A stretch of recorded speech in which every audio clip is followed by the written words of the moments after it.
friends, enemies, and neutral observers from the United Nations, it is time for Vilification Tennis. Please welcome your host, Tim Wick. Good evening, everyone. Welcome to Vilification Tennis. It is New Year's Day 2022, and we are back online just as we were in New Year's Day 2021. Due to the Omicron surge, we had to pivot to an online show, which is annoying, but at least we have a show, and we're super glad you're here to join us. Also here to join us tonight is my co-host. Please give him a round of applause that he won't be able to hear, Eric Knight. There he is. Hello, Eric. Welcome back. How are you this evening? I'm doing great. You're looking great. Very dressed up. Nice tie. Thank you. Thank you very much. So yeah, here's the deal. I was dressed up last night for our show last night. I dressed up for New Year's Eve, and I did it in my standard Zoom fashion. I had a nice suit jacket, nice shirt and a vest, and then I just wore pajama pants for the bottom because who cares? Nobody ever sees the pajama pants. Right. Turns out all anybody wanted to see was the pajama pants. So tonight, I gave last night's audience what they wanted. I'm wearing pajamas on the top, but I'm wearing suit pants on the bottom since they don't want to see those. That's what I'm wearing on the bottom. You're sure that people aren't still going to ask to see just for verification? I'm sure that they don't give a good goddamn tonight. That's my I think now that one of us has brought it up, it's going to happen. All right. Well, you know what? I have something that is more important than my pants. I know that's hard to believe, but a couple of things. In fact, the first is I want to remind everybody, this is a show. We are performers. If you can afford it, you can tip us at paypal.me/vilificationtennis. It is not a donation. It is not tax deductible. It is a tip. It is a way of saying, we think you're funny. We appreciate you for giving us your time, and we are going to give you money in return. Just go to paypal.me/vilificationtennis. Now, if that wasn't enough, asking you for money, if asking you for money wasn't enough, we also have a special guest star tonight joining us all the way from England. That's right, Mr. Lee Harris, everyone. Let's hear it for Lee Harris. There he is. Hi, Lee. Hello, and greetings from the future. The future, that's right. It's already January 2nd where you are, isn't it? Certainly is. How is January 2nd? So far, it's been really great. It's been one of my favorite January 2nds of the year. That's great. Good. I'm glad to hear that. Thank you for joining us tonight. I got to tell you that it's like 1 or 2 in the morning your time, isn't it? It's 2 in the morning. I saw your show last night and it was great. And so now I'm terrified. Wow. All right. Well, that was last night later. But I got to tell you, no matter what time it is there, I guarantee you it is warmer where you are than where we are. I believe the low tonight is going to be 20 degrees below zero. So Fahrenheit.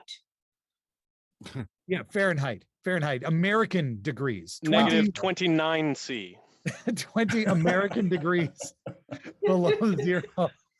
And yeah, so even though we really wish we were doing this show in person right now, we're kind of glad we're not doing this show in person because we'd have to go outside after it. So thanks for joining us, Lee. Lee is going to be here later. He's going to go away right now because we're going to do a Vilification Tennis round that does not feature Lee. It features a couple of I should go too. Well, yeah, get the hell out of here, Eric. I'll talk to you later. That's right. We're going to do Vilification Tennis. This is where we insult each other in an offensive fashion. If you're like, there should not be swear words on Facebook and you're watching us on Facebook Live, you should probably stop and go watch us on YouTube instead. So our first round tonight will feature the insulting talents of Chris and Bob. Woo-hoo. All right. Bob's got Santa Claus fighting weight. Okay. Versus Spencer and Becky. Woo! Oh, wow. Spencer is wearing a bowler hat for reasons that may never become clear. Becky's wearing a really nice New Year's hat. That's a great hat, Becky. Good job. All right. So here's the deal. We're going to give the serve to Chris and Bob. The score is hate. When I score, I will say point and I will also hold up this beautiful red flag, and that is to give you a verbal cue in addition to the audio cue that a point has been scored. So once again, the serve goes with Chris and Bob. Score stands at hate service. You know, Becky, you remind me a lot of my garbage bin.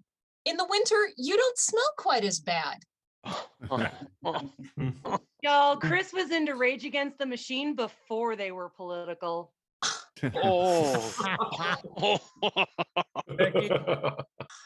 Becky, your mom is so ugly that for her, ivermectin works. Oh, shit. You know, nobody really minds when Bob takes naps because they're just extra chances he won't wake up. That's a point. Well, it's nice to have you back, Spencer. I haven't seen him in a while. I guess it's nice to know you wrote a few new jokes. Thanks a lot. Yeah. Service. You know, there are certain unwritten rules about living in the Twin Cities. If you live in Minneapolis, you don't go to St. Paul. If you live in St. Paul, you don't go to Minneapolis. And no matter where you live, you don't go to Spencer's house. Dating Bob is a lot like listening to Rush Limbaugh's talk show.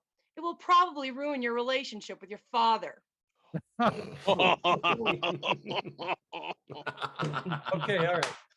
Look, everybody knows Spencer's nuts, but Becky has actually tasted them. You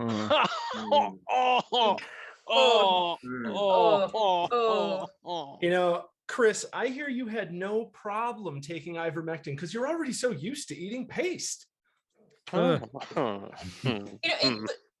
the new guidance from the CDC says that people can really only tolerate 5 days of isolation. Becky, you really need to start giving lessons. You've been alone for way longer than that. Chris, your mom is so fat, she fills the abyss. Whoa. Becky filled out the application for Mensa, but then she was referred to their partner organization, Densa. You know, I hear Bob has absolutely no interest in COVID-19. Now, if it was COVID-10, 11? Well, Point. Yeah, well, it's coming soon enough there. Anyway, service. Spencer, aren't your orgasms a lot like your socks? You got some from grandma for Christmas? You know, Chris, I really like your necklace. It's so rare to see you only wearing one of them.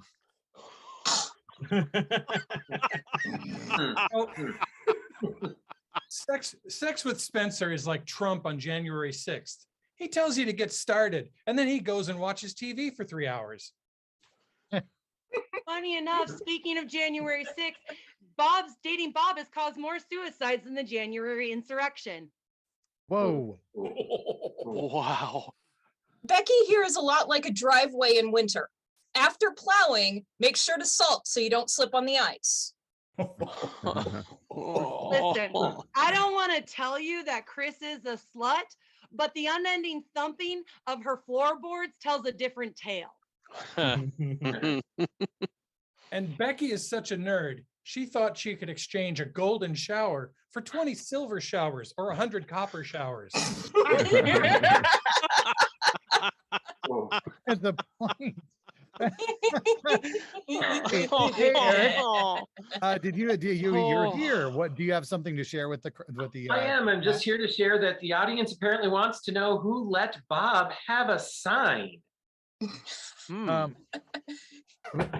don't know. I blame you, Tim. Why? Fine. All right. Service. Spencer was really confused the other day when he went to the store. He was looking for seasonings and he couldn't find summer and winter.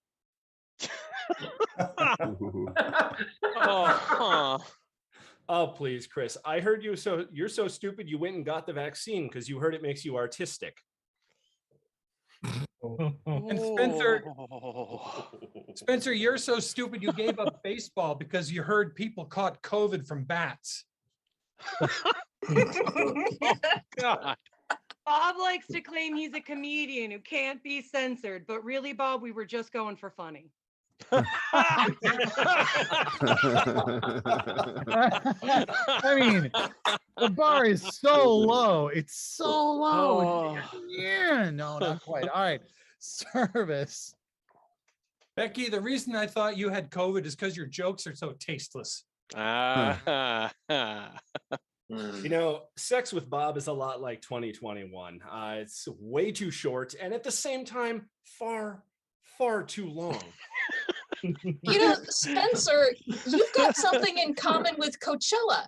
You also haven't been held in 2 years. Oh,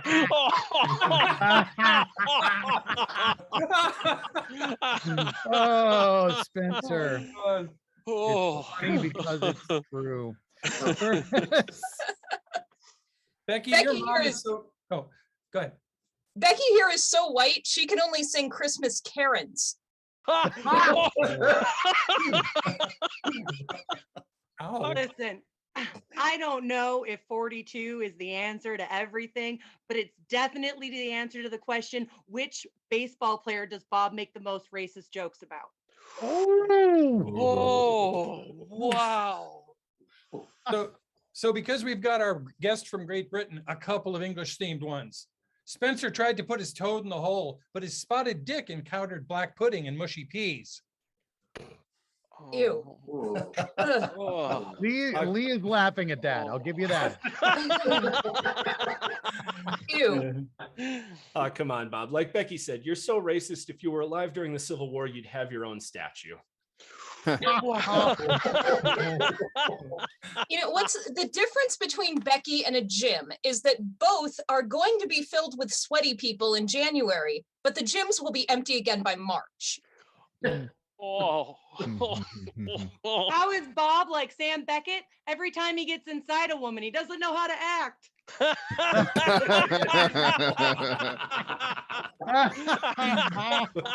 Oh boy. I remember that scene from every one of those episodes. It was the same thing. All right. Service. Spencer did so well in school, he told me he was down for eating. Cock.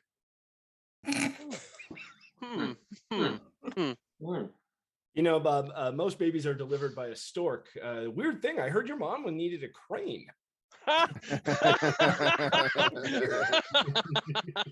Spencer, I heard you nicknamed your dick vodka because you put that in everything too. You know, Bob's a lot like Planned Parenthood. 3% of the services he provides are abortions.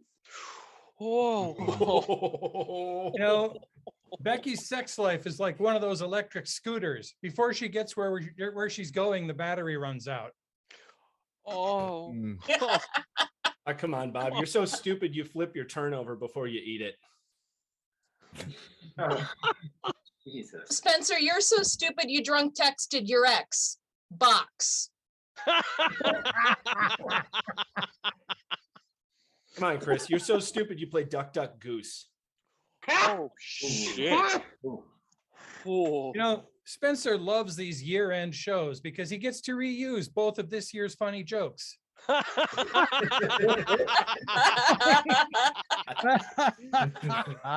so optimistic that there were two. Yes, Eric. So this isn't from the chat. It was actually a direct message to me from a friend who moved to the US from the UK, who said, Eric, please let Bob know that if he ruins mushy peas for me, I will ruin him. Wow. All right. So be warned. Bob, I don't think warned. anybody's scared of that. Yeah, I don't know. I don't think anybody should be afraid of a friend Eric has on Facebook. All right. In Canada. This is his Canadian friend. Service. Becky, your mom is so fat, when she dresses up, it's like putting lipstick on six pigs.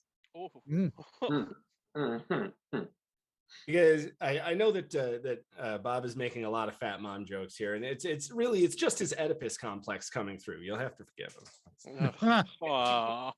Spencer, your mom is so fat that before she moved to that South London neighborhood, it was just called Castle. Bob, your mom is so fat the last time she passed a presidential fitness test was during the Taft administration. Becky, your mom is so fat her vibrator runs on a car battery. Chris, your mom is so fat that her belly jiggles are Morse code for help. I'm too fat. Becky, your mom is so fat her idea of foreplay is to preheat the oven. Oh, come on, Chris. Your mom is so fat she was on The Biggest Loser, but she was disqualified for eating another contestant. Spencer, your mom is so fat her colonoscopy had to be shot in IMAX. Bob, your mom is so fat when she chooses between red and white, it's always sauce. Your mom Becky, is so Becky, your mom is so fat when she had bypass surgery, she had to have it on an actual bypass. Come on, Chris. You know, Bob is a really big supporter of Women's Day because one day is enough. Holy shit. Point. That is game to Becky and Spencer. Well done, Becky and Spencer.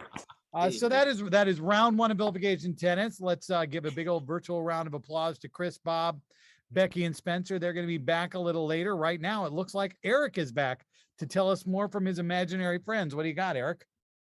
Yeah, apparently, so in the chat, actually, there's been some love for Bob this evening, which, you know, who knows, like, it had to happen sometime, right? Yeah, someday, right?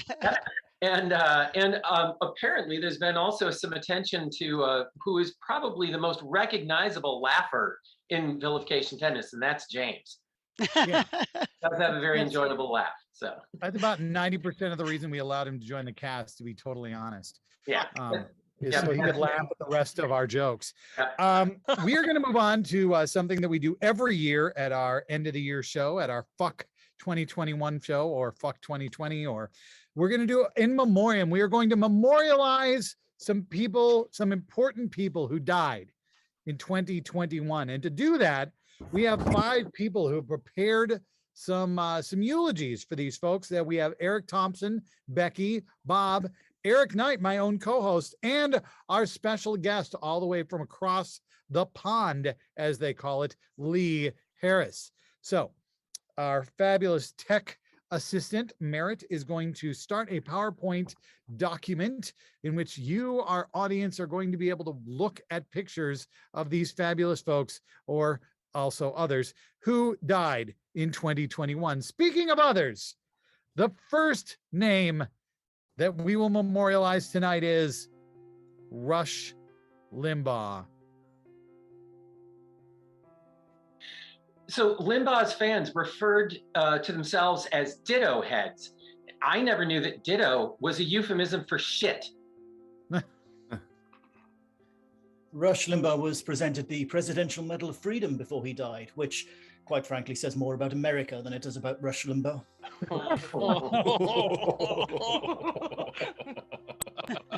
Rush started his radio career under the name Rusty Sharp, which are also 2 words that have been used to describe his dick.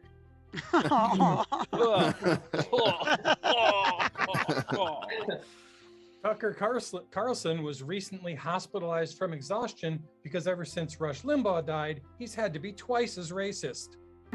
Wow.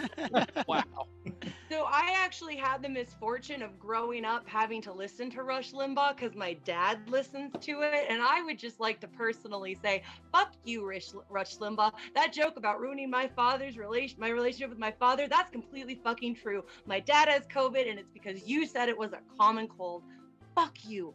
Fuck you so hard. You, Tucker Carlson, Sean Hannity, all of you. Fuck you so goddamn hard. Fuck you for everything you said about Sandra Fluke. Fuck you for everything you said about COVID. Fuck you, Rush Limbaugh. I am so glad that fucking lung cancer took you. And the only thing that disappoints me right now is that COVID fucking didn't. Yeah. Oh, and Eric, actually, somebody has a follow-up to that. All right, let's hear it. Rush has a section on his Wikipedia marked as Viagra incident, and I just think everyone needs to know that. Okay, well, moving on from Rush Limbaugh to somebody who's maybe not as much of an asshole, Marky Post. died this last year. Aw. Marky Post is alleged to have had an affair with Bill Clinton in the 90s, which, to be honest, that's all women were allowed to be known for in the 90s. So,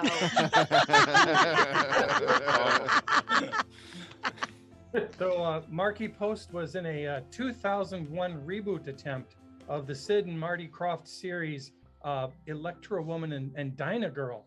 Marky Post played an over-the-hill trailer trash Electra Woman.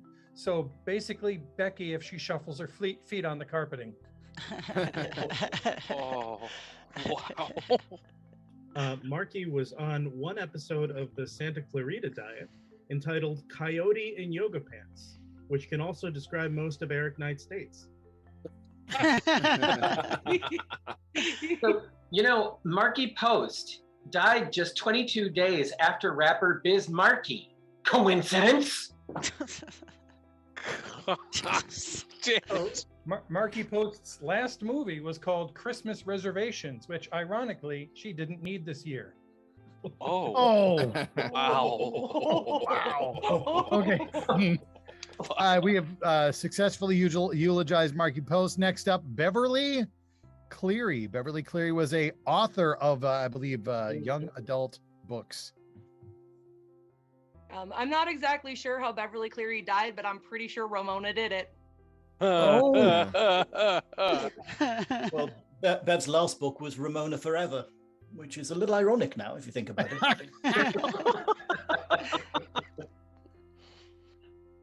Children's author Beverly Cleary died this year at the age of 104. She was born in 1916, just like Eric's attitudes towards people of color.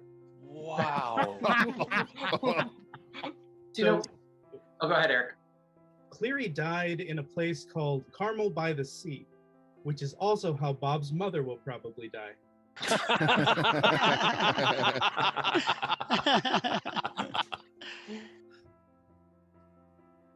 Eric? Move on.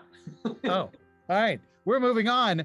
The next up is, of course, the great Hank Aaron died this year. Hank Aaron died this year.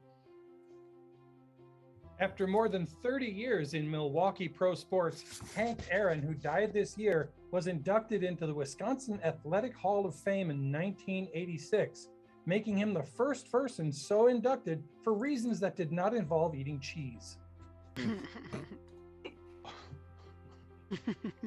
Well, Hank Aaron helped break down racial barriers in Major League Baseball. So it's ironic that he also spent years playing for the Atlanta Braves. It's true. You know, I do like the one fact that we know for certain is that Hank Aaron's descendants will help out some future Blurns ball pitcher. Hank Aaron died of natural causes in his sleep several weeks after receiving a COVID vaccine. Anti-vax Republicans made a big deal out of this fact, making this the first time Republicans have cared about the death of a black man.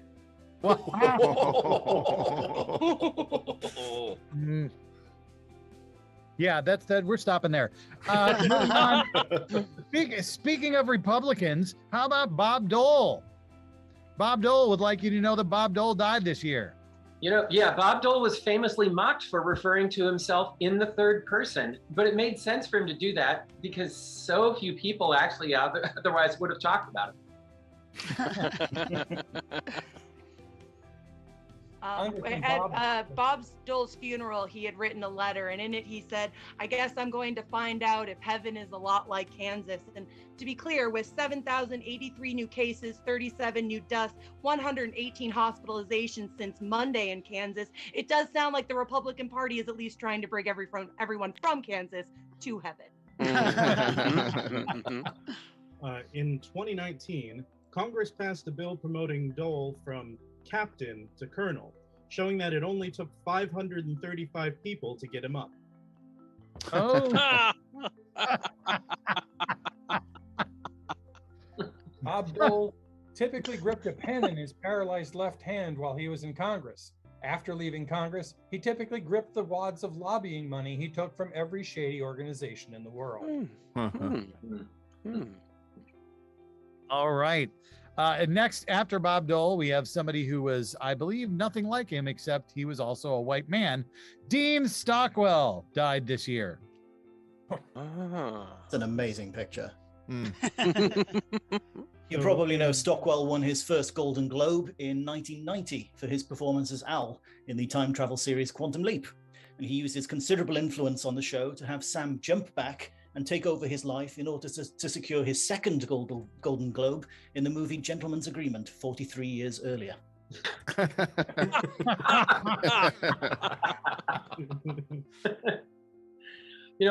He had an acting career that spanned 7 decades, but when I hear the name Dean Stockwell, it just sounds like he was the head of a college of economics. Please don't let that be the last thing anybody says about Dean Stockwell. I have spent Go ahead, Becky. I have spent all of today researching Dean Stockwell, learning about his history, learning about his past, and everyone says what a wonderful person he was, and all I can think is, what did Sam Beckett do? So Dean Stockwell played the Cylon John Cavill in the Battlestar Galactica finale. And at the end of his life, his family said, well, at least this time we know what the hell's going on. Stockwell did a film in 2001 called The Quickie, which is just to prove that he could still get it at the age of 64. For the animated series Captain Planet, Dean Stockwell voiced the villain Duke Nukem, a radioactive rock man wearing a Hawaiian shirt and still not nearly as toxic as any of Becky's boyfriends. In 2014, Stockwell did an episode of NCIS entitled Chasing Ghosts. It only took him 7 years to finally catch them.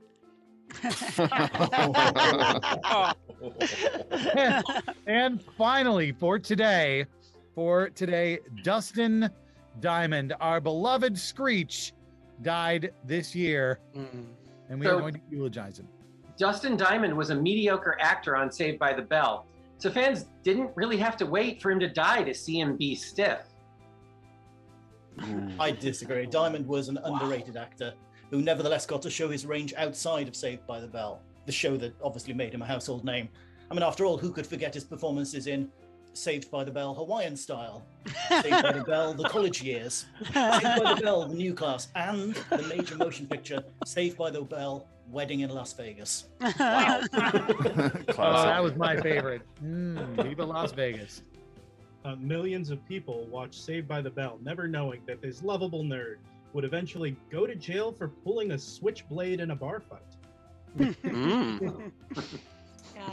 Dustin Diamond wasn't asked to participate in the second season of the Saved by the Bell reboot because unfortunately he passed away. He wasn't invited to join them for the first season either because he's a huge fucking dick.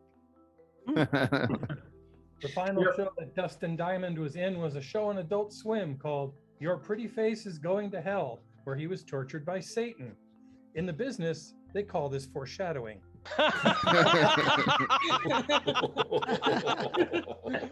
Diamond's celebrity sex tape, Screeched, Saved by the Smell, that's an actual thing, which he also directed, features some of the actor's best work. And Diamond later claimed that he was played by a different actor in the tape, which might go some way towards explaining this. On a related note, he did release his own sex tape, so fans didn't have to wait for him to die to see him be stiff. At one point, Diamond was a guest referee for a wrestling match called Celebrity Big Bang, which was also what he called his orgies. And that is the end of In Memoriam. There may have been other individuals that died since we created this PowerPoint.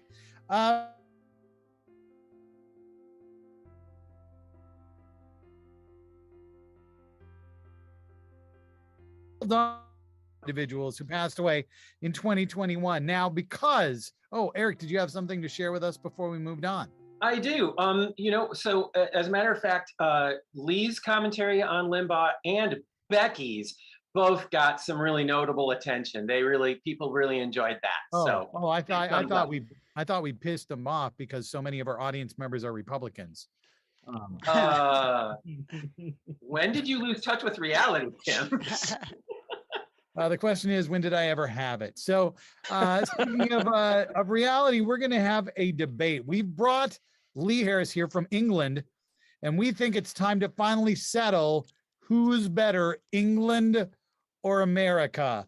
And to do that, we're going to have Lee Harris representing England and Eric Thompson representing America. And the debate is going to be lift versus elevator.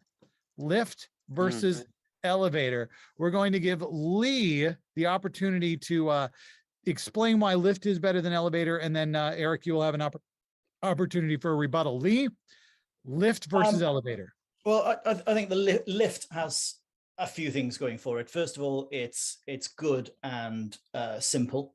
With it just being a single syllable instead of three. I think in America you should take lift instead of elevator, because seeing the quality of your educational system there, one syllable is always going to be easier for you to remember than three. And it does exactly what it says on the tin. You step into this box and you are lifted. It's just sensible. It's sensible. That's basically where we're going. Eric, you have an opportunity to rebut Mr. Harris in favor of elevator. Yeah, so the debate is about which one of these is better. And I want to point out that my opponent used the word sensible instead of better, therefore adding syllables, which counters his comment about elevator having more syllables than lift. I would also like to point out that anything that might make Americans use more syllables is a good thing. We're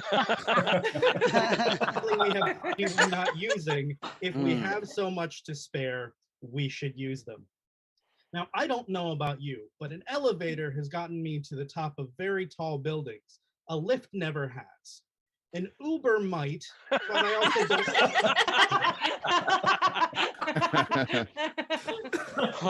I've had my friends give me a lift before. They're questionable. So I would feel much safer myself personally getting in an elevator. All right. Well, that is our first debate, and I'm going to have to award the win in debate number 1 to America and elevator. So well done, but don't worry, Lee, you're going to have 2 more chances later. I should point out that we did do these debates in our January show last year. The inaugural Balls was the name of our January show last year, and Lee joined us then, and that's why he's joining us now to sort of commemorate the year that was. Speaking of commemorating the year that was, we're going to move on to a game we call Epitaphs. This is for everybody, including our good friend and guest, Lee Harris. This is from our goth-themed show, which was in, I think, May, but I don't remember things. So in any case, we had a goth-themed show earlier this year. We did Epitaphs. And what I'm going to do is I'm going to throw out a name of a individual, living, dead, real, or fictional, and we need to know what would appear on their tombstone. And audience, you have an opportunity now to throw in your own thoughts, drop them into the chat. Our chat host, Stephanie, will pass those on to our co-host, Eric, and Eric will feed them in as necessary. I've got a few to start us off with. We're going to start with Walter White. What might be on Walter White's tombstone? Yes, James. Not knocking anymore.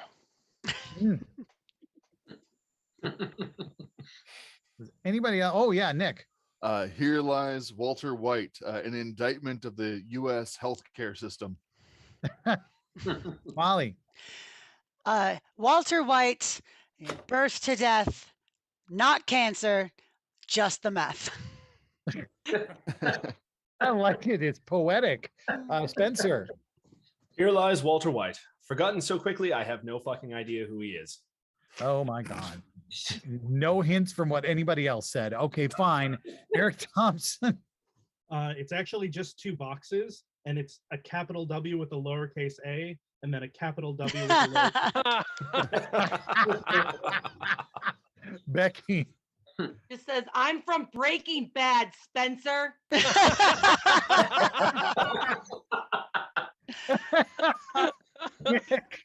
Yeah, I don't know what the front says, but the back of it's been rented as ad space advertising Saul Goodman's legal services. That's amazing.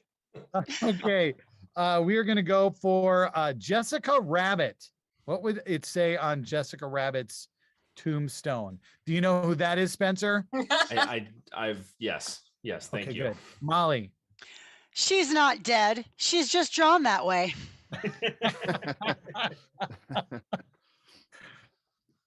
Becky. It's just boom, bada boom, bada boom, bada boom. Lee. Not drawing her anymore. Oh. Bob. The good news is you're expecting. The bad news is the rabbit died. Oh. Oh, Eric. Got the dip. Oh.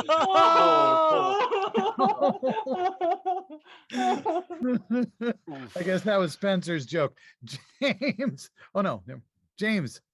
And now, like all of the others, this dream is also dead. Oh.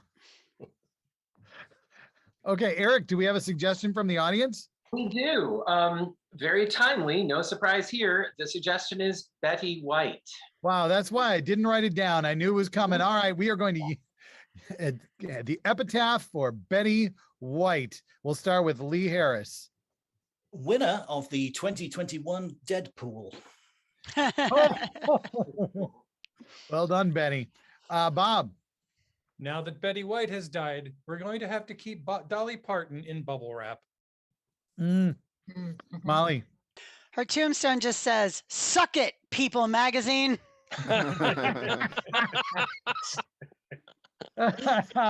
James. What was once Betty White is now ashy gray. No. Nick. A rose by any other name would still be dead. That's beautiful, Nick. Yeah. It is. It sounds very poetic. All right. Oh, Eric, you're back. What do we got? Seems like people are winding down on that one. How about Colonel Sanders? Oh, Colonel Sanders. Mm-hmm. He do you know who that is, Spencer? Yeah. Okay, I thought you were raising your hand to have it explained. Okay, we'll go with you, Spencer. You know, I don't know what it would say, but I do know that the gravestone would be big enough that Chris Lindahl would rent space on it. All right, Molly. It is actually it's a mausoleum, really, but it's in the shape of a bucket, and then he's in there in 8 pieces. All right, Becky. It just says finger licking good down to the bone. Oh, and Chris. Well, it used to say Colonel Sanders, but it got chiseled off a few years ago, and now it just says CS. I understood that reference. James. Colonel Sanders kicked the bucket and 3 sides with a drink. Nick. Lost a game of chicken. Holy shit. Bob. Colonel Sanders, it's a mystery. Is he plain or extra crispy? Bonus points for the poem. Eric Burn a Thompson. shave. Mm-hmm. It is actually both the tombstone and a little urn. And on the tombstone, it says original recipe. And on the urn, it says extra crispy. That's very good. Very good. Eric, oh, we have more suggestions. What do we got, Eric? So I don't know if this is wish fulfillment, but the suggestion is J.K. Rowling. Oh, J.K. Rowling. Mhm. She's a Brit from Yes, amongst Lee's other own country. So we'll let Lee go first. What's the epitaph for J.K. Rowling? It's not transphobia, it's transphobia.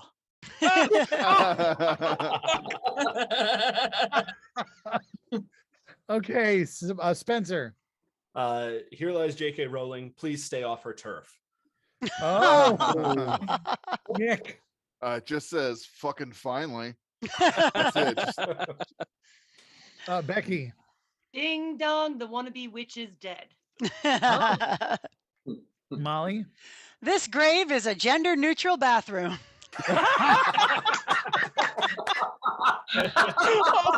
Good, we're just stopping there. Holy shit. Yep, that's it. We're done. Eric, it looks like you're coming on. Do we have another suggestion?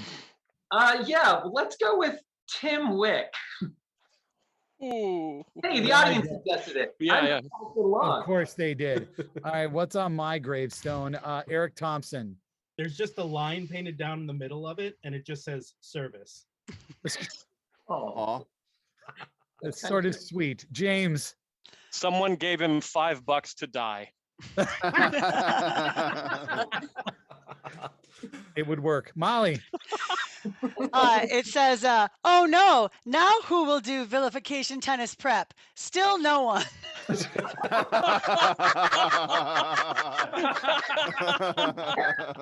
I wrote down prompts. There are prompts right there. Right there. Jesus fucking Christ. All right, Chris. Whatever it says, it didn't get written until 5 minutes before it had to get erected. Eric Thompson. It says Tim's life has last minute been moved to Zoom. James. Whatever it said, it didn't get picked up on the microphone. Molly. I found a spot to put Tim's ashes. It was right here in the ground. Now you can come visit him and you can give him such a pound. Very good. I like that. Lee. Well, I guess that answers the question, what can I do for you today?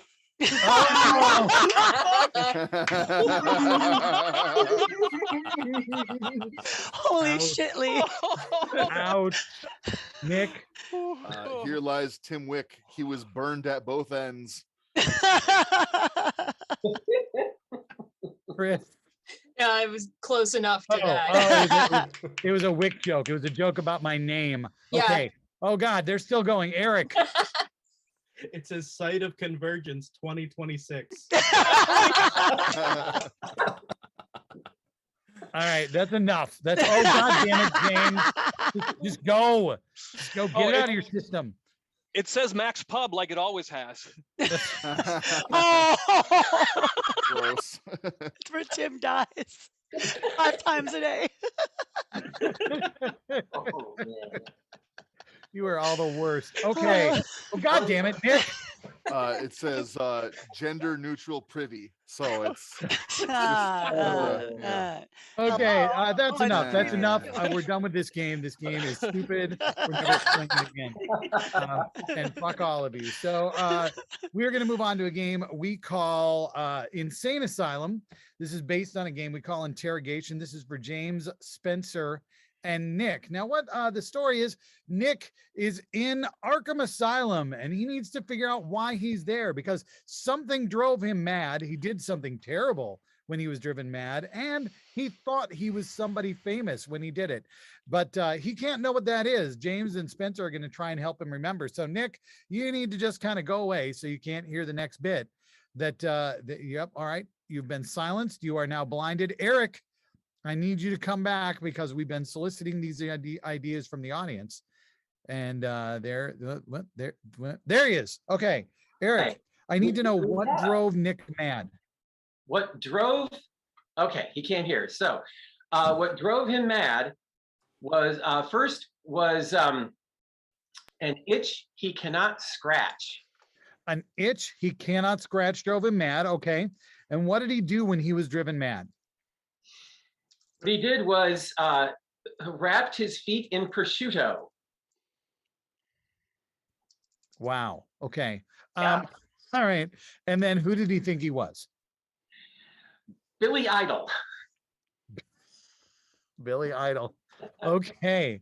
All right. I should point out this was from our nameless horror show. Nick, you can come back. He can't see me, so I'm just like waving and trying to indicate somehow that, oh, there he is. Yes. Yes, you may come back, Nick.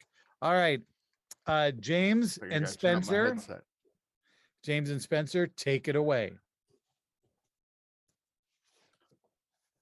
We really need to have a serious talk with you. This is grim stuff that you've done. Very true. Very true. Yeah, I think everybody's had this happen to them. I think usually you reach out for help instead of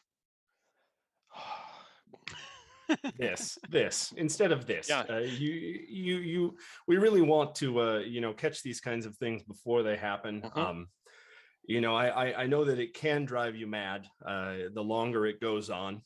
The more you feel it, usually in the back. There are I thought devices for this. I thought this was me asking for help. Sorry. I mean, I didn't use my words, but this is how I talk to my friends. This is how I communicate to them, Okay. I feel like you could have taken a ticket at a deli counter instead and just really there are devices that you can buy in stores that would have helped a lot with this. Exactly. Yeah. If it's not like an as seen on TV thing, I don't have access to the same stuff. So just a fork, really.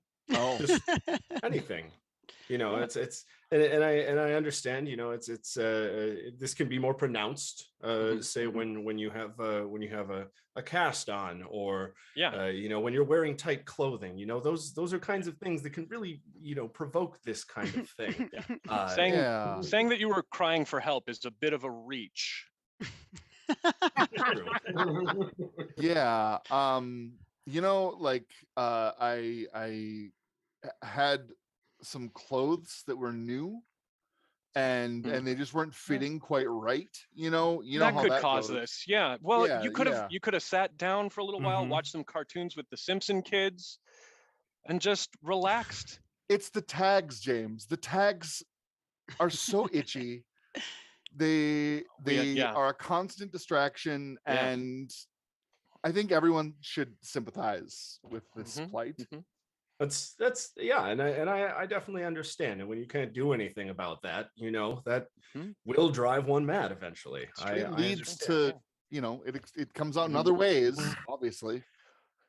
But why if it was your tag, why all the way down there? Yeah. Sometimes, we don't know the answers to our own behavior. Sometimes it's unexplainable even to us. I don't know why it happened all the way down there. All the way down there. They're all the way, and there could be extenuating circumstances. Maybe you didn't have any socks, and the closest thing you had available was a charcuterie board. Who knows? Yeah. Was this like I said, if you had been at a deli counter or something like that, you might have picked up a stub to tell you when they could help you with this. I pushed to the front. I was in such a hurry. I just rushed the deli, and I took it all. I took everything they had. Right. Well, you took one in particular, if you'll remember. Oh, you took one in particular. Well, I am fond of Reubens. Well, and we appreciate that you stopped and you ate a Reuben before doing this.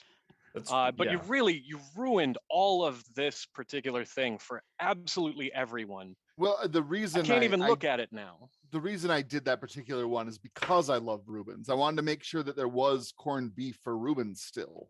That's why I didn't use the corned beef. I used a different option. But you've got something against the Italians.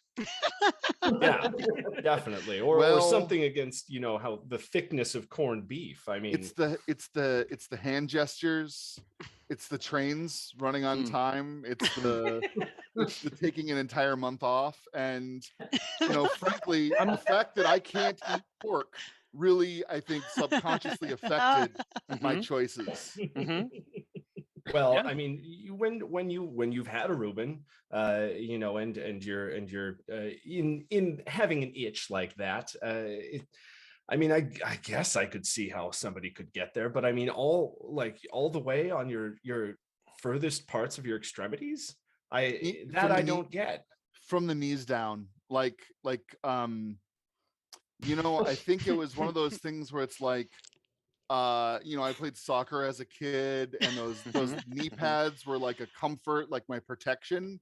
And I think I just like regressed a little, and I went back to that state, and I needed that same barrier, that same level of something between me and all the harsh kicking of the world. Right. Do you think that it has anything to do with, in your notes, I see that you had also a fetish for small wooden puppets looking to become a wooden boy, a real boy, pardon me. And I'm wondering if it's just so similar. That could be. Yeah, phonetically. Yeah, for sure. I could see how you would make that leap. You're wrong, but I understand, like I know. I know why I picked what I picked, and I know, what I did isn't right. Now I understand. Well, I mean, some would call it the devil's playground, is what you've turned that deli into. Yeah.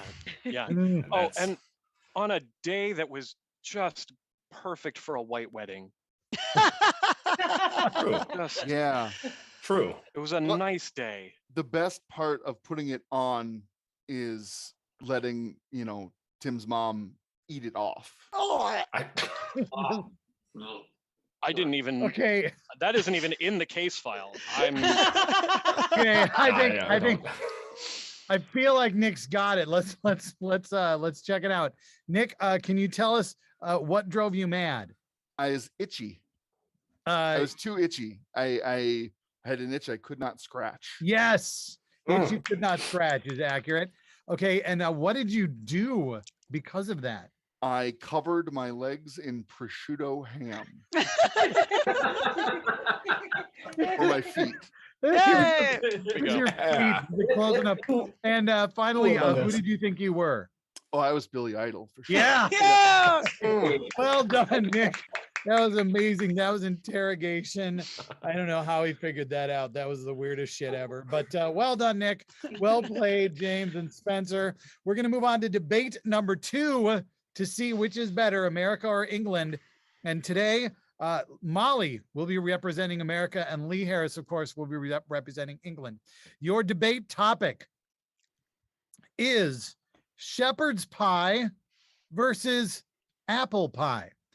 And Molly, you get the American position of apple pie. Let me just tell you, I want to paint a word picture for you. Blue sky, the first crisp feeling of fall, the sun shining, a baseball game, talk, everyone cheering, the roar of the crowd. You go home after that and you just think, gosh, I love my freedom. I love being able to gaze upon these vast fields of empty space that we definitely won't give to anyone who's unhoused. And what do you want to bite into? Do you want to bite into mashed potatoes with ground beef and peat? No. You want buttery, flaky, golden crust, sweet, tender apples made right here in the University of Minnesota's own agricultural labs, Honeycrisp apple pie. That is double crust, little cinnamon sugar on top. That's America. That's the taste of freedom. That's the taste of too much space. And you know what? I dare say too much freedom. And that, my friends, is the reason you always want to go USA. Apple pie, America. Too much freedom, Lee. You need to rebut that for shepherd's pie. Let me paint you a word picture.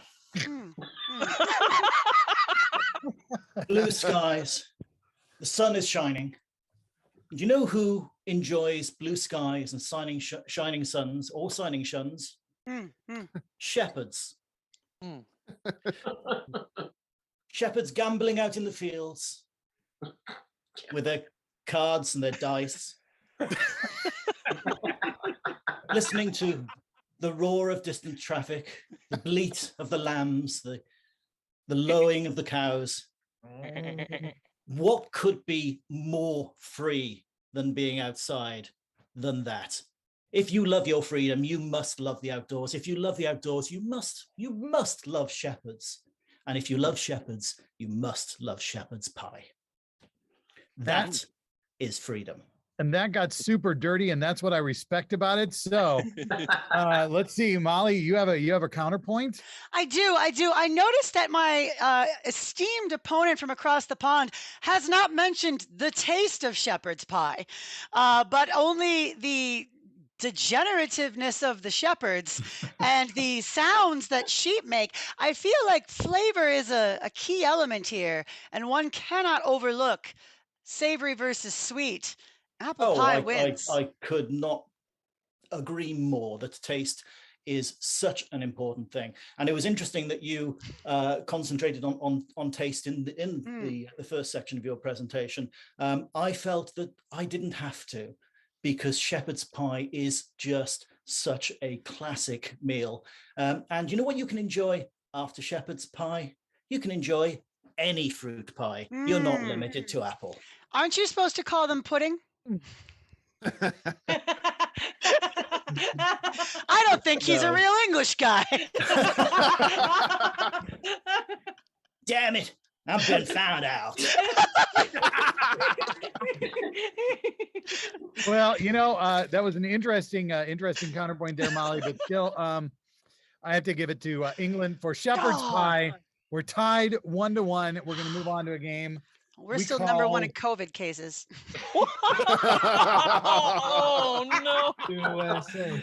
We're going to move on to lose your mind. Now, this is a game that we played in our Nameless Horrors Lovecraft show. This is a variation on the home game. Now, the home game, we'll have our performers writing insults off the top of their head, but because this is Arkham Asylum, where we're writing these insults, that means you're all slowly losing your mind. And to represent that, I have these. They are called madness cards. And on the other side of these madness cards are various madness that you will have to work into your insults. So what I'm going to do, excuse me, I'm going to draw cards for everybody so you know what your challenge is.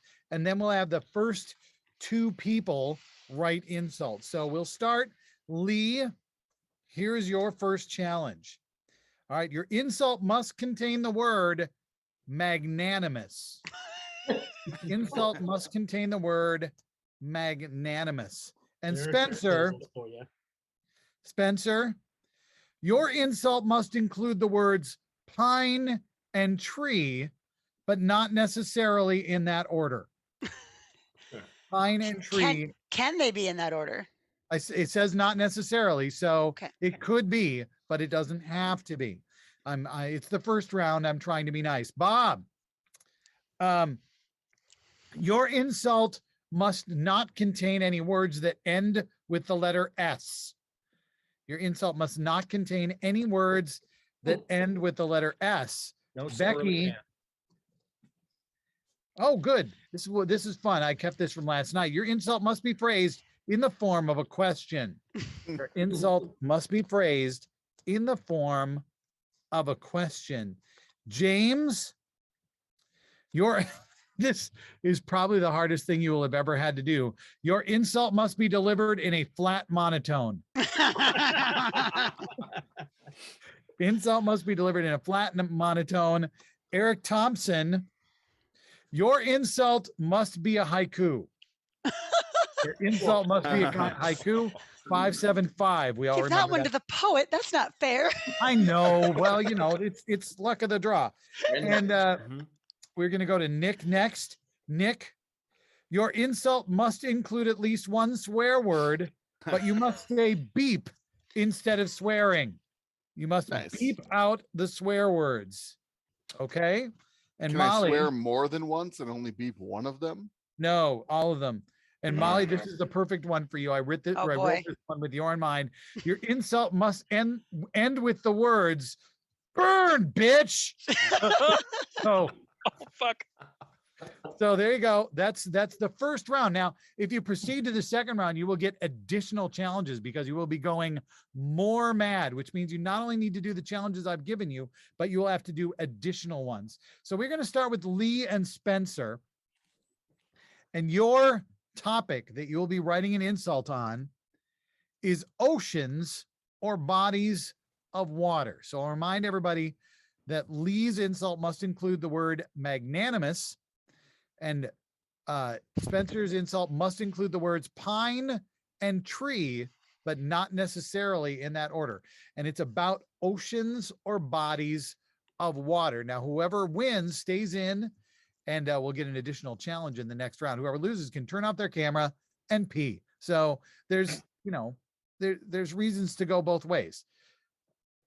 So whenever you're ready, you need to look at the camera so I know you have an insult written. If you're not looking at me, then I just have to sit here and talk, which I imagine is distracting. But the problem is folks out there in Facebook land and YouTube land and Twitch land are bored if somebody isn't doing something right now. That's why Molly is jiggling her non-existent breasts and Becky is jiggling her hat, which does exist. And oh, look, Spencer's looking at me. Spencer, what is your insult? Lee pines for bodies of water as large as his mom. Tree fitty. Wow. You just slid that last part in there. All right, Lee. Peak Spencer. Lee.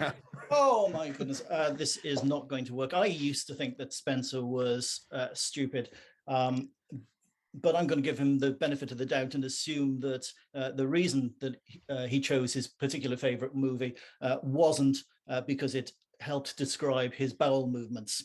A river runs through it. That was good, but unfortunately, it did not include the word magnanimous. I used to think that Spencer was stupid, but only magnanimous, and assumed that the reason. Well, there it is. I had it written down. You skipped that the first time through. All right. Magnanimous was there. That was really good. And here's the I'm giving it to Lee, and the main reason I'm giving it to Lee is because Spencer didn't even try with the tree bit. That was you just fucking mailed it in. That does not count. The word magnanimous was there with Lee. He was just so flustered and proud of himself for including it that he forgot to say Oh gosh, it out I'm too British. We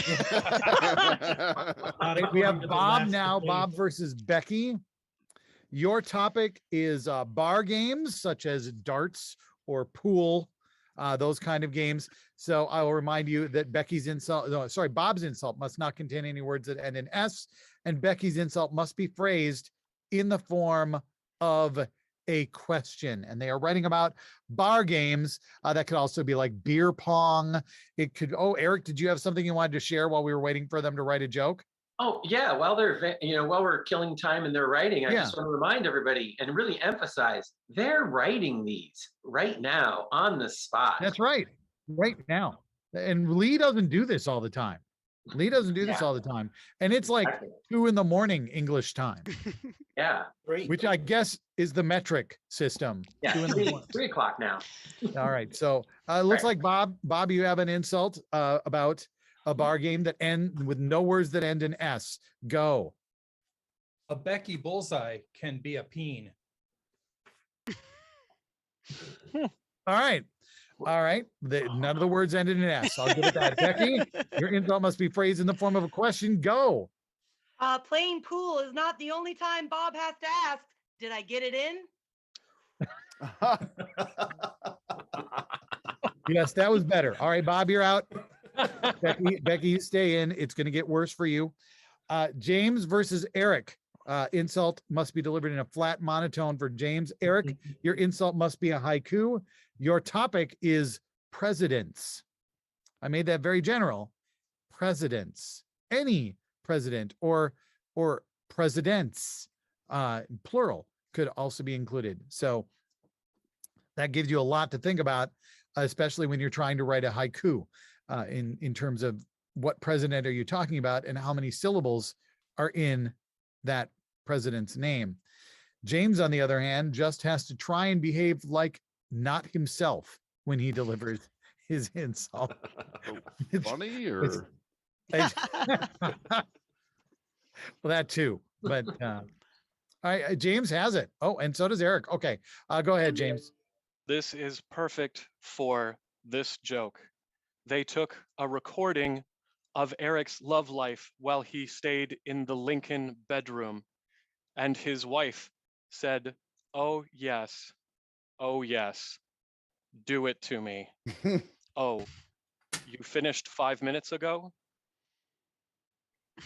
The only problem with a flat monotone is you don't know when it ends. That's but well done. All right, Eric, I need a haiku insult about presidents. James the Massive Slut, spread across Oval Office with both the Clintons. All right, you're gonna do another haiku, Eric. That's the way it's gonna be. Sorry, James. He beat you fair and square. Okay, last pairing, Nick versus Molly. You are gonna write an insult about actual cannibal Shia LaBeouf. Actual cannibal Shia LaBeouf is your topic.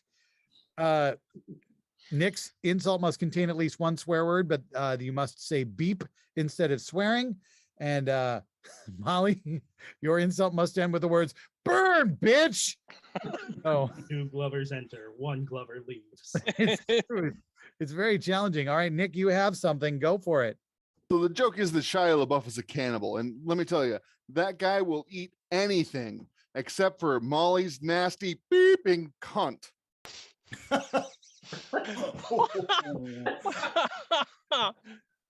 Wow. It's twisting the rules a little bit there, Nick. But It's all right. not a swear word. Molly. Mm-hmm. Go for Nick it. is so stupid. When he caught chlamydia after letting Shia LaBeouf eat his dick, he thought it was just a burn, bitch. You worked it in. I'm impressed. I'm going to give that to Molly. Give that to Molly. Well done. Okay, so we now have this is Lee versus Becky and Eric versus Molly. So Lee, I'm going to give you another challenge. So in addition to the insult containing the words magnanimous, your insult must begin with the words, you know what? Your insult must begin with the words, you know what? And Becky, your insult must make use of British slang. If you don't know any, it is acceptable to make it up. There you go. You're fine. You're fine. All right. But anyway, insult must make use of British slang. Next up, Eric. Your insult, the insulter, must wield a real or imaginary lightsaber while delivering your haiku insult. A real or imaginary lightsaber. So I like how he's looking up. Like maybe it's on the ceiling. I don't know. And Molly. So your insult must end with the words "burn, bitch," and it also must end with "I am ready to proceed. I am not a cat."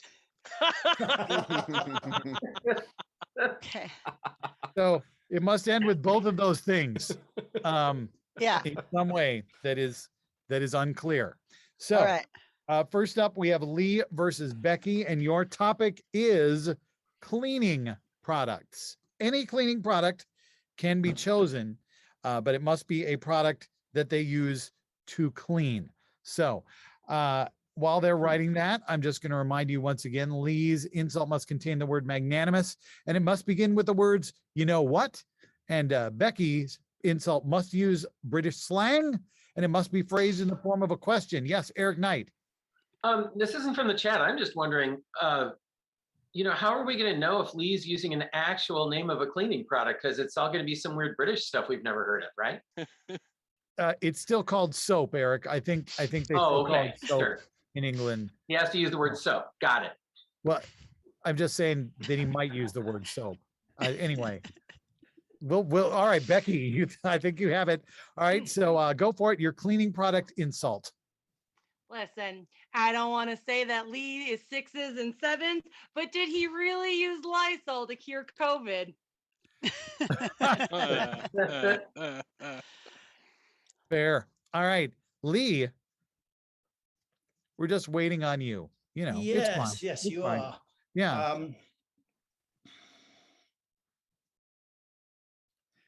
You know what? Becky's always magnanimous in victory, which is ironic considering how shit she is at this quickie game. Oh.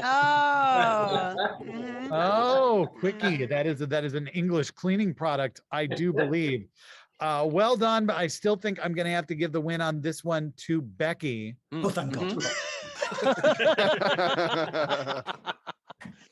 Yeah. So we're going to move on, and we're going to have we have Molly versus Eric, and your topic is camping or the outdoors. Camping and or the outdoors. I'll remind you that Eric must wield a real or imaginary lightsaber while delivering his insult, which must be a haiku. Molly must end with, "I am ready to proceed. I am not a cat," and burn, bitch. So this should be very interesting to see what they come up with here. Eric is looking slightly off camera, which means I don't think he's done yet. Oh, now he's looking more off camera. He's still looking for his lightsaber, it would appear. He's trying to find the lightsaber on the ceiling, which it still probably isn't there, but I don't know. I don't know where Eric keeps his lightsaber, or if indeed he has a lightsaber, which is why I allowed for a fake lightsaber in this particular challenge, because if I made it be a real lightsaber and you didn't have one, you'd pretty much lose. So, oh, Molly's ready. All right, go for it. Eric is scared of the dark. And so on camping trips, he's such a pussy that he constantly has to tell the scout troop, "I am ready to proceed. I am not a cat." Burn, bitch!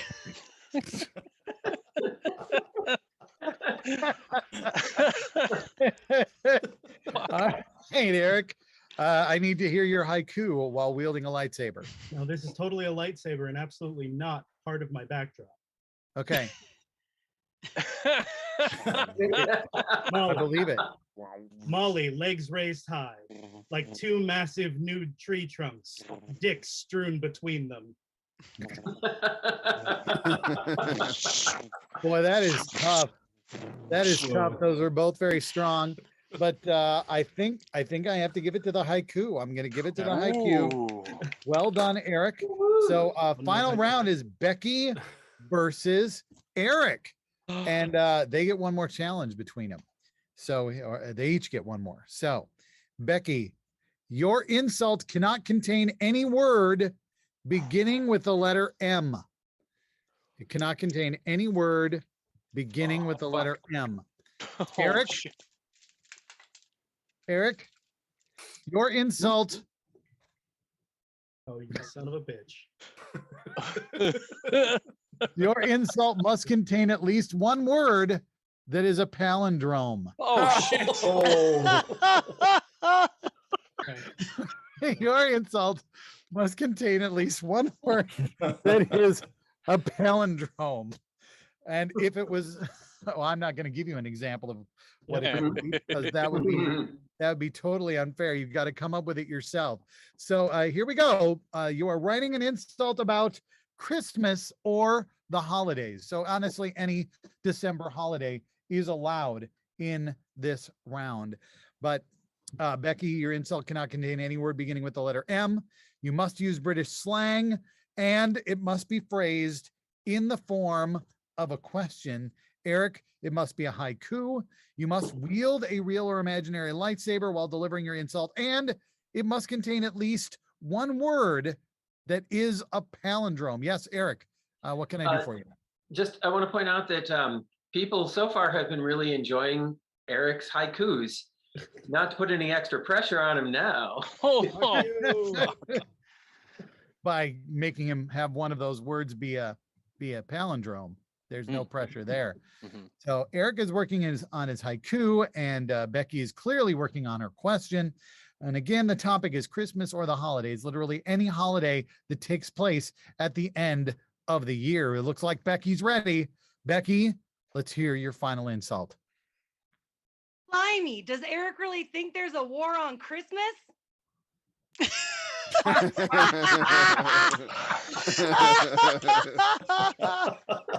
That's succinct. Well done. Now Eric just needs to do a haiku. Now that's all that Eric needs to do. He just needs to make it a haiku. And wield a lightsaber and have a palindrome. Part of the That's haiku. all. Those are all Just the things. That's all. Yeah. I mean, No when big you deal. think about it, the lightsaber was kind of an easy one, frankly. It was an easy thing in the middle. Oh, there's the lightsaber. He's ready to go. Bring on the haiku, Eric. Oval race car track. Or like train under a tree. Becky just gets around.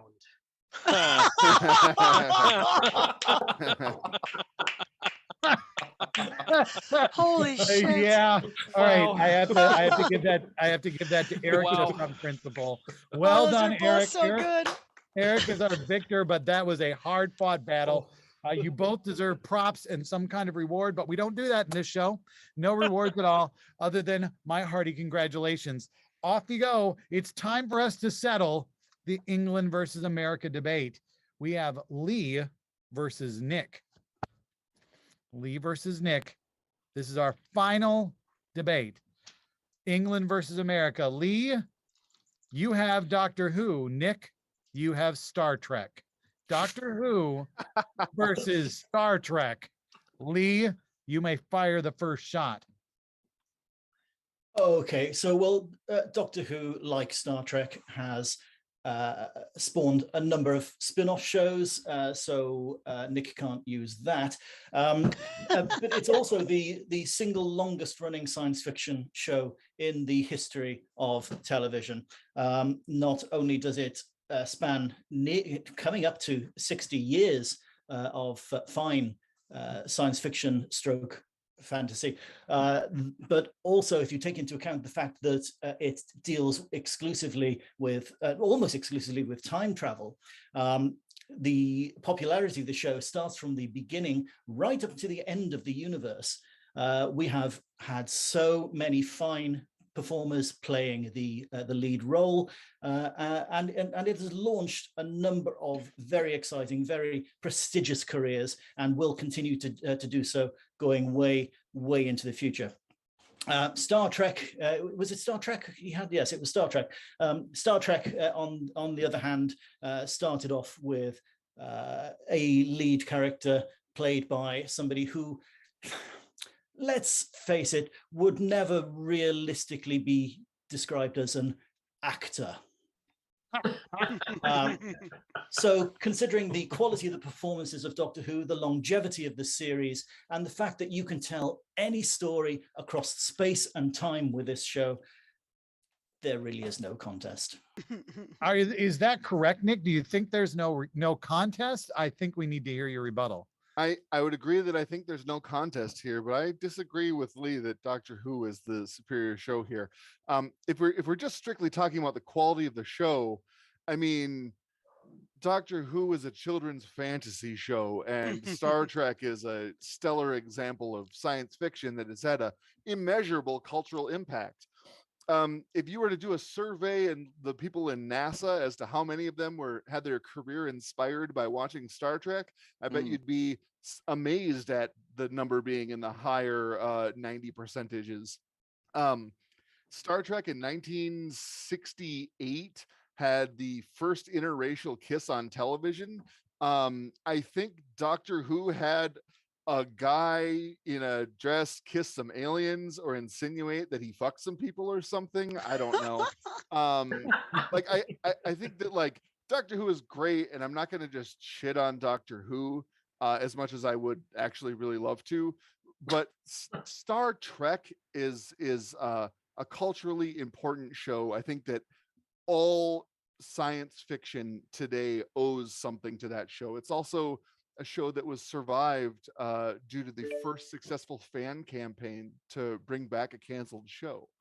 And Doctor Who was off the air for like 50 of the years of those like 60-year run or whatever it was. I don't know if you can claim that number when they actually weren't broadcasting for the majority of that time, because no one really cared about boring British uncle guy and his magic blue box. Wow. Okay, I think it's a little hypocritical to use the fact that Star Trek was brought back by a fan campaign, say this was a cancelled show that was brought back, and then in the next sentence go on to talk about Doctor Who's brief 13-year pause.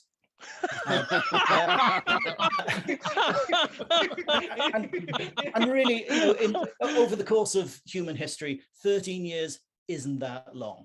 And when we're talking about how culturally important this show is, there isn't a person on this planet, even people who don't watch science fiction, that doesn't know what a Dalek looks like and what a Dalek sounds like.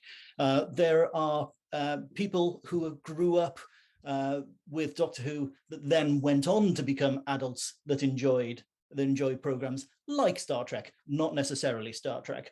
So Doctor Who fosters a desire and an interest in science fiction. And if I can just put one more nail in the coffin of Star Trek, I'd just like to say Star Trek Enterprise. Oh. Holy fuck. All right, Nick, one final response, then we'll have to call who the winner of this England versus America debate is. I'm gonna make this real succinct here.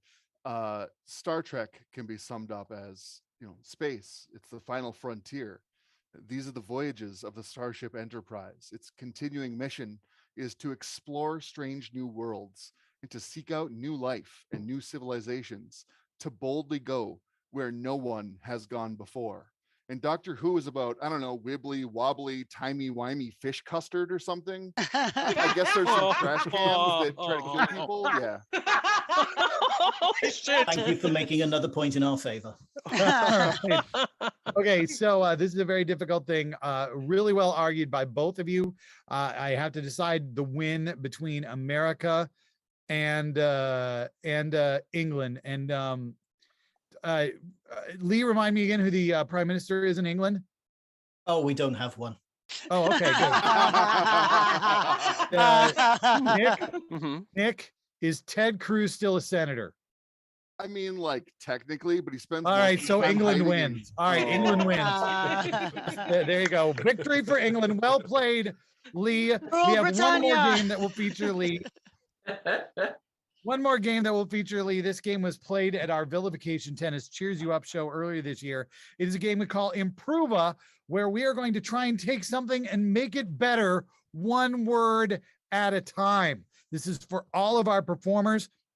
I'm going to take something really nice, really good, and they're going to try and make it better. The first person will try and make it in 6 words, then 5 words, 4 words, and so on. So we're going to start with kittens. We're going to make kittens better. So Nick, you have 6 words to make kittens better. Then Bob has 5, Molly 4, Lee 3, Chris 2, James, you have 1 word to make kittens better. So Nick, we're going to start with you. I need you to make kittens better in 6 words. Claw cuts make you bleed chocolate. That would be better. Okay. Bob. They poop out actual candy. Okay. Molly. They speak fluent English. Lee, 3 words. Buy more kittens. Oh. Mhm. Chris, 2 words. Don't shed. Oh, Ooh. good. Like the 1 naked ones. word, James. Loving. Oh, All right. nice. By the way, audience, I'm going to suggest that you can give us ideas for things you would like. Apparently, that's already been suggested because here's Eric, and he's got an idea from the audience already. What's something that we can improve? Let's go with financial freedom. Financial freedom. We're improving financial freedom. Bob, you're going to do that in 6 words. Molly in 5, Lee in 4, Chris in 3, James in 2, and Becky in 1. Bob, I need you to improve financial freedom in 6 words. Being broke is pretty darn free. Molly, 5 words. You can buy all groceries. Lee, 4 words. Bob's already drawing pension. Wow. Chris, 3 words. Universal basic income. Mm. James, 2 words. Bezos poorer. Becky, 1 word. Inheritance. Nice. Yes. Okay. Oh no, Eric's coming back. I had stuff, but it doesn't matter. What's the next one, Eric? Okay. How about the scent of crisp fall leaves? The scent of crisp fall leaves. We Or need to just make crisp that, fall leaves in general. yeah, better. Molly, you have 6 words to do that. Lee, you have 5 words. Fall is a season that we have here in America. Because I know you only have 1, so hopefully that'll be okay for you. Chris, 4, James 3, Becky 2, and Eric Thompson, you have 1. Yeah, there's fog season in England. We have 4 seasons here. No, in No, we don't, Tim. Well, no, I said in America, not in Minnesota. Shut up. Okay. So again, Molly, you start with 6 words, crisp fall leaves. They are made of cinnamon. They are made of leaves are all made of cinnamon. Okay. Lee, 5 words. Holly is fresh yet spiky. Nice. Chris, 4 Real words. and not potpourri. Oh, yeah. All right. James, 3. Now legal currency. Becky, 2 words. Dar anise. Eric Thompson, 1 word. Healthcare? Yeah. Very good. Okay. Well, another suggestion from the audience. What do we have, Eric? Jason Momoa. Jason Momoa, of course, the actor who plays Aquaman, was also in Game of Thrones. He's apparently very handsome. Lee, you have 6 words to make Jason Momoa better. Chris, 5, James, 4, Becky, 3, Eric, 2, and Spencer finally gets in the game with only 1 word. So it's best to start Spencer off small. Lee, you have 6 words to make Jason Momoa better. I'm straight, but I still would. That's reasonable. Chris, 5 words. Learning how to surf. Shit. I thought it was on 4. Surfing shit. Learning how to surf. Wow. Okay, good. Learning how to surf. Wow. James, you are on 4. We'll do your dishes. Ooh. Oh. Yeah. Becky, 3. Now recently divorced. Eric, 2. Marvel actor. And Spencer, you get to make him better with 1 word. Bigger. Bigger isn't always better, Spencer, but we'll go with it. Okay. I don't see Eric blinking back in, which is fine. I have some ideas of my own. Next thing we're going to do is we're going to make Bernie Sanders mittens better. We're going to improve Bernie Sanders mittens. So here we have Chris at 6, James at 5, Becky at 4, Eric Thompson at 3, Spencer at 2, and Nick at 1. So Chris, I need you to, in 6 words, make Bernie Sanders mittens better. Go. Available in a wide color range. Ooh. Absolutely. So they match anybody's mitten wearing thing. James, 5 words, mitten wearing thing. What the fuck? All right.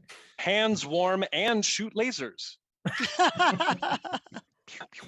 It would be great. Becky, 4 words. Also holding hot hands. They probably were. Eric Thompson, 3 words. N95. Spencer, 2 words to make Bernie Sanders mittens better. Presidential mittens. Oh. Nick, 1 word. Socialized. Socialized mittens. Hello, Eric. Do you have another suggestion from the audience? Yeah, I'm going to toss out ice cream. Ice cream. All right, good. James, you get 6 words on this one. Becky, 5, Eric Thompson, 4, Spencer, 3, Nick, 2, and Bob, a 1. So James, 6 words for ice cream. Make it better.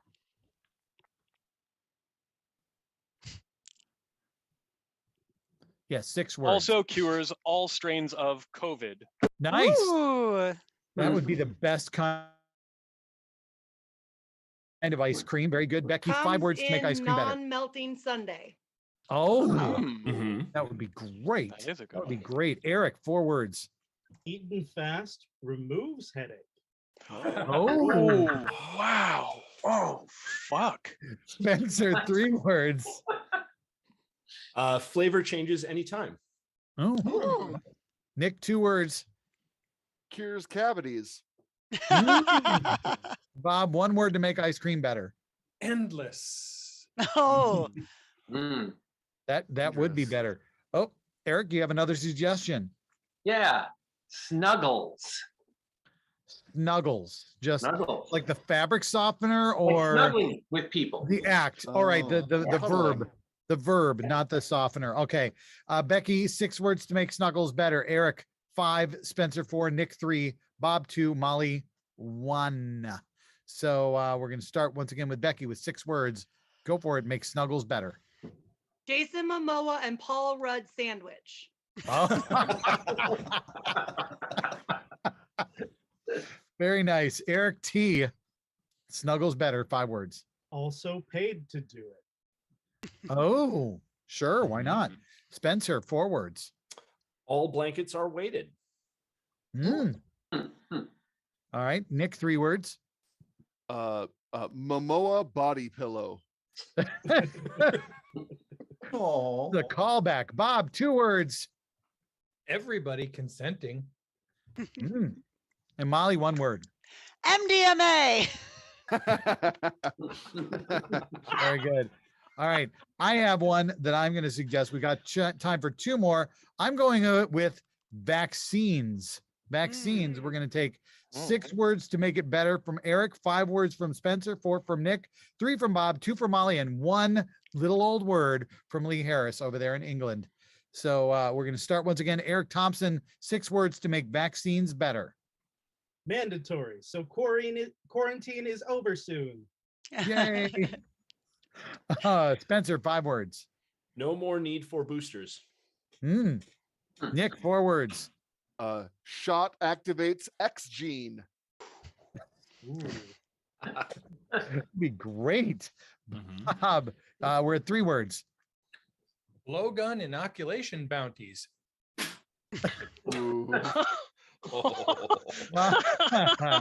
Molly, 2 words. Strawberry flavored. And Lee, 1 word to make vaccines better. Nick stole mine, so I'm going to go with sexifying. That was good too. Always a All good right, one. Eric, it looks like Eric's coming back. Do we have one final suggestion from the audience? How about a tropical vacation? Oh, a tropical vacation. Great. Spencer, you're going to get 6 words to improve a tropical vacation. Nick, 5, Bob, 4, Molly, 3, Lee, 2, and Chris, you get the last word on improva. So here we go. Tropical vacation. Spencer, 6 words. Minnesota is now fucking tropical. All right. I mean, sure. Minnesota's nice. Nick, 5 words. The oceans hopefully stop rising. That would make it better. Bob, 4 words. Don't have to return. Very good. All right, Molly, 3 words. Alone to read. Lee, 2 words. No kids. Virtual fist bumps. Nice. That's All my right. every vacation. Chris, 1 word. Free. Makes it best of all. That is great. That was Improva. That is the last game we're playing. We are moving on to our final round of tonight, our final Vilification Tennis round. And we got to say goodbye to Lee for now. He'll probably wave goodbye at the end of the show. But thanks so much for joining us, Lee. Been so great having you. But right up next, we got our final round of Vilification Tennis between James and Molly. Ooh. And finish him. All right. And Eric and Nick. All right. I've got my red flag. That's how we're scoring points, along with me shouting point. Eric and Nick, you get the serve. The score stands at 8-8. Service. People go to the Minnesota Renaissance Festival for the mead, but they stay because James put something in their mead. Nick, you heard there was an attack on the Capitol and you said, oh no, which letter? James, you're so stupid. The last time you tried to fix a basketball game, you hired a veterinarian. I watched the big fat quiz of the year last night, and the answer to every question was Eric's mom. Did you guys know that one of Molly's nipples is bigger than the other 5? Damn it. You laughed at his joke. I'm Mom. sorry. He told the joke last night. You knew it was coming. All right, Service. Did you know that James learned to tell jokes from the University of Phoenix? Eric had a lot of glow-in-the-dark stars on his bedroom ceiling when he was a kid because his parents made him sleep outside and also live outside, and also they didn't love him. James is so dumb. He thinks MI5 is the intelligence agency that finds out how old his girlfriends are. You know, with the popularity this year of The Mandalorian and The Witcher, Eric is hoping people will be a lot cooler about seeing him with his dates out in public. Molly, your mom is so fat, her coming was 5-told. Eric, some people have cottage cheese thighs, but your mom has a mozzarella ass. Oh. This morning, I walked in on Molly trying to use a can of Fix-A-Flat on her chest. If Nick asks you to play the Squid Game, don't go with him because he hasn't seen the show and he has a totally different idea in mind. James is so flaccid, the only erection he can get is insurrection. You know, the difference between Eric's wife and the Suez Canal is that it would take a lot more than the Ever Given to block access to his wife. My wife, Molly, writes like Sylvia Plath. I wish they had more in common. Nick is so stupid, he thinks if he takes Betty White's corpse to the Cash for Gold place, he'll get rich. Point. I'm just giving you a point. Because she's a golden girl. Yeah, I got it. I'm giving you. No, see, I'm he giving you- did because he's stupid. I'm giving you the point because you went there. That's what that point was for. Service. James is so stupid, he thought assless chaps were skinny Brits.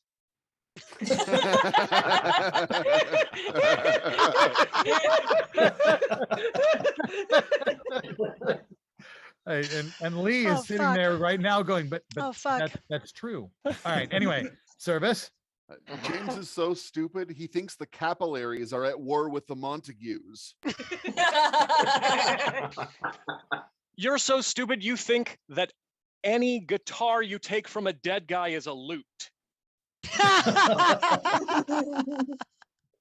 James, your dick is so small you can literally screw in a light bulb. You know, it's really cute how Eric pretends he doesn't know how to pronounce Ghislaine Maxwell's name and then he doesn't have her phone number. James' sex life is like the island of Catan. It's full of settlers. Nick, if New Year's Eve was like your sex life, the champagne cork would pop before you put it in the fridge and it would blame the glasses. So you throw a wedding shower before a wedding, and you throw a baby shower before someone is born. So tomorrow we're throwing James a funeral shower. Adele's 30 was #1 in the UK this year, and Eric's 40 will be the #1 reason his wife leaves him next year. You know, Butterfinger is not only Molly's favorite candy bar, it's also how she got bacterial vaginosis.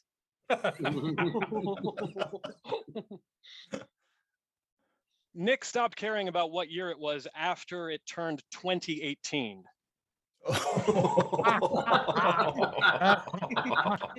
That's a point. Okay.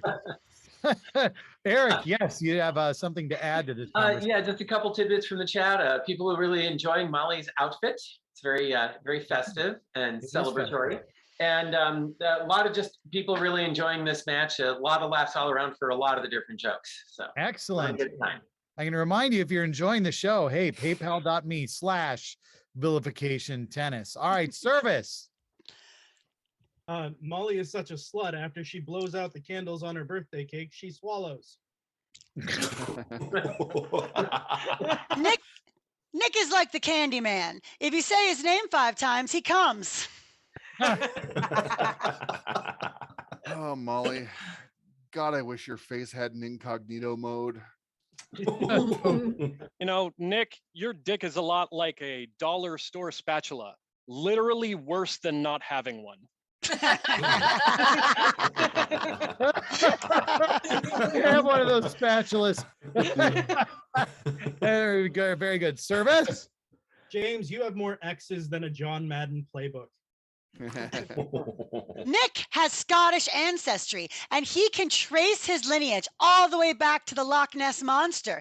You know, that guy that raped and killed all those teenagers on the shores of Loch Ness. You know, Molly had someone walk in on her while she was masturbating with a shower head at Home Depot. Nick, you heard somebody talking about Final Fantasy Tactics, and you said, I can't stop eating the orange ones. James, the last time you went fishing for a compliment, you caught a boot. Eric got really excited when he heard there was a Friends reunion this year, but he still spent his birthday alone. James likes to tell people that his employer is like NASA, but what he means is they're cool with hiring Nazis.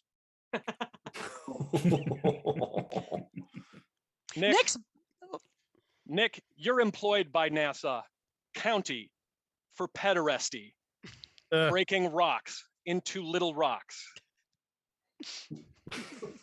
Molly is like climate change, denied more often than you'd expect. When you enter Eric's bedroom, the music speeds up, so you know you're in danger.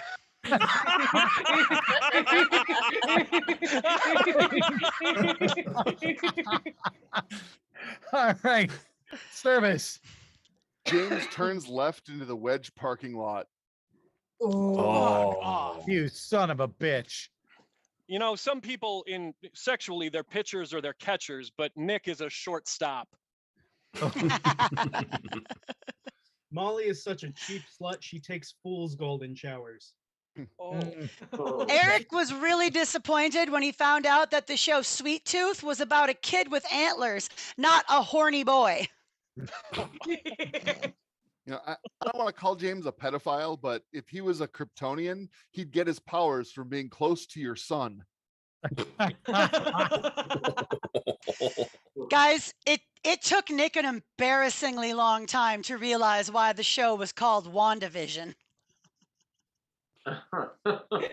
Molly, you're so stupid you thought Billy the Kid was a goat. Eric, you're so stupid you thought wooden hangers were for Amish abortions. Yes. Point. That is game to James and Molly. First game of the year. Done. Well done. That is the end of our show, or nearly the end. I want to bring all of our performers back on for one final bow. Y'all did a great job. Lee, it was so great to have you join us from across the pond. Thanks for taking some of your middle of the night to be here. Oh, thank you so much for asking me. It has been a pleasure, a genuine pleasure. Hopefully we can do a show with you in real space at some point in the future. Everyone, we have a show coming up in January. I'm not going to tell you whether it's online or in person, because right now, who the motherfuck knows?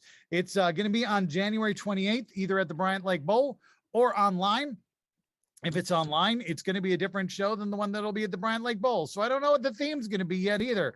Here's the theme that I'm going to throw at all of you. Number one, performers have been doing a lot of shows online this year. And really what we would appreciate from you is your tips. Just the tips. Yeah. Just the tip. Go to paypal.me/vilification tennis. Whatever you can afford, take that. Whatever you think we were worth, give us $5 more than that, because look at how many of us there are. So many of us. So do that. But also, please, if you're not vaccinated, fuck you. And I'm pretty sure you are. So let's assume you're all vaccinated. Go get boosted. If you're not boosted already, go get boosted. It's going to help with Omicron. It makes it way better. Makes it way better. It makes it way likely for you to have a bad reaction to COVID if you are boosted. So if you can take anything away from this show tonight, it's get boosted. Also, somebody has a pick, but I don't know who it is because I don't know who the audience can see in relation to Nick. I really hope Nick's in the top row on the. And he's pointing at God. Take that, God. For me, it's James, but it could be literally any member of the cast for all of you. It is Tim. It's What? Tim. It was Tim. Yeah. Well, I mean, the odds were, but I couldn't tell. All right. So anyway, everybody, thanks so much for joining us. It's been kind of shitty to have to pivot to an online show, but we really appreciate that you're all there watching us be weirdos. So everybody, Happy New Year. Good night, everybody.